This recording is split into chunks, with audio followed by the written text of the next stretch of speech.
माझा जन्म झाला आणि नाव माझा सोया. सोया आणि या अरण्याच्या ठिकाणी कहाणी कशासाठी? केवळ शिकार साध्य करावी आणि याच एकाच उद्देशानं मार्गाला एकसारखी मी मार्गक्रमणा करते. पण मला सांगा, पायाच्या नखाग्रापासून डोईच्या ब्रह्मरंध्रापर्यंत मी तुमचं निरीक्षण करते.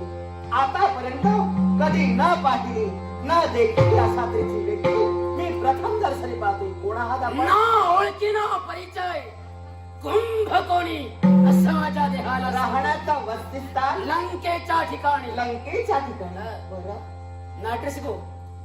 एक नाट्य कलाकार देवीदास केरकर यांनी माझ्या कलागुणांचा गौरव करण्यासाठी बोबल स्पर्धे पारसे नाट्य मंचाने स्वीकार. आज माझ्या मार्गात आपण उभे राहिले, पण मला सांगा आपण कुठे चालला? मार्गाने मार्गक्रमण करते. मार्गात तुमचं दर्शन झालं, पण विचार बदलला. विचार आणि बदल तोच विचार कोणता असेल? कोणाचा मतीदार जठराग्नी तप्त झाला आणि तोच जठराग्नी शांत करण्यासाठी तू माझा भक्ष आहे. काय? होय.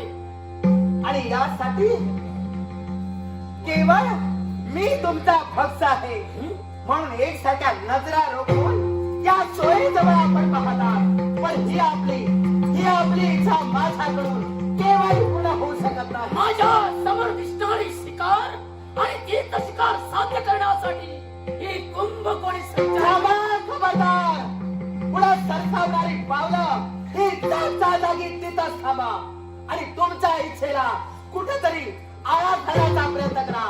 मुळीच नाही, सामोपचाराच्या बोधाला सांगतोय आणि त्याच्या ऐकली असेल शक्ती सामर्थ्याच्या जोरावर शिकार साध्य केली. हे कोणी प्रत्येक माणसाला नेहमी विचार करून बोलावं. बोलून विचारात पडू नये. आपल्या समोरील व्यक्ती कोण आहे याच्या पुढचा जाणं ठेवावं आणि त्यानंतर बोलण्यासाठी सिद्ध व्हावं. माझ्या समोर प्राणी कोणता आहे हे मी पाहत नाही. माझा भक्ष माझ्या समोर आहे हेच मला ज्ञात आहे. बघाई, तुला काय वाटतं? अगं शब्दांची इडलीमधून कीर्तीचे मंदिरे वळायचा प्रयत्न करतोस. हा आज काही मला काही कामाचा नाही. उगाच तुझी दोन कशी पडतील याचा विचार कर. तुझ्यासाठी वाटेल ते झालं तरी चालेल, पण ही शिकार साध्य केल्याशिवाय ही कुंभकोणी पुरुष मागे जाणार सडी सुखाचा अनिवार्य लालसेनं तुझं जीवन आणि ओतप्रोत भरलंय. पण तुझी राक्षसी महत्वाचा राक्षसी भावना माझ्याकडून केव्हाही आणि हीच राक्षसी भावना परिपूर्ण करण्यासाठी ही कुंभकोणी सज्ज आहे म्हटलं. इच्छा म्हणून किती गोकळण्याचा प्रयत्न कर तरी सुद्धा ही इच्छा या सोये करली केव्हाही फळ दुखायची नाही. इच्छा ही काही इच्छा म्हणून तू मरून मोकळे होशील लक्षात ठेव. माझ्या देहात पंचप्राणसमृद्ध शरीरात रक्तात आहे ते ठेवत राहतं. माझ्या शरीराला काय माझ्या केसाला सुद्धा आणि तोच रक्ताचा थेंब नियंत्रित करण्यासाठी ही कुंभकोणी तुझ्या समोर उभी आहे. काय कुणाची प्रार्थना लागून गेली मला सुद्धा प्रत्येक खरा पाहायचंय. आणि तीच प्रार्थना परिपूर्ण करण्यासाठी ही कुंभकोणी तुला शिकार करून माझा परमेश्वर आजच काही काळ झोपी गेला नाही. तो माझा परमेश्वर या विश्वाचा चराचरात वापरलाय. माझ्या रोमारोमात घातलाय. कोणत्या स्वरूपात नरकीचा घोट केला स्मरणाला. मग त्या परमेश्वराला हा कोणत्या प्रकारे तो तुझं रक्षण करतोय हेच मला प्रत्यक्षानं पाहायचं आहे. परमेश्वराला हात देण्याची गरज नाही. त्या परमेश्वराला मला बळ दिला, मला सामर्थ्य दिला आणि त्या सामर्थ्याचा जोरावर तुझा प्रतिकार करण्यासाठी ही सोया सिद्ध होणे. तेच सामर्थ्य तेच बळ कधी मातीमोल होणे हे तुला समजणार. अगायचा रागाचा राणा कुठला उभे आहे पाय होत आहेत म्हणून माझा हट्टा नाही. अखेरपर्यंत स्वतःच देत राहील. मी काही कमकुवतीची नाही.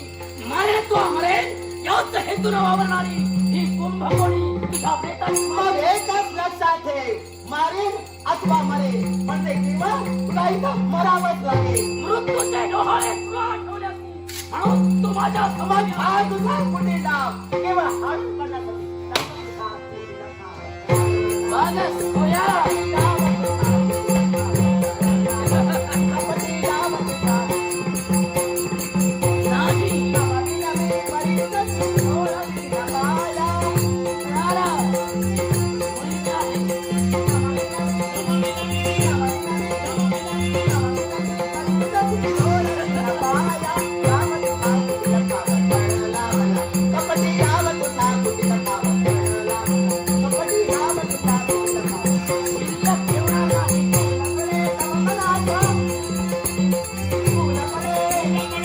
वेगाकडे.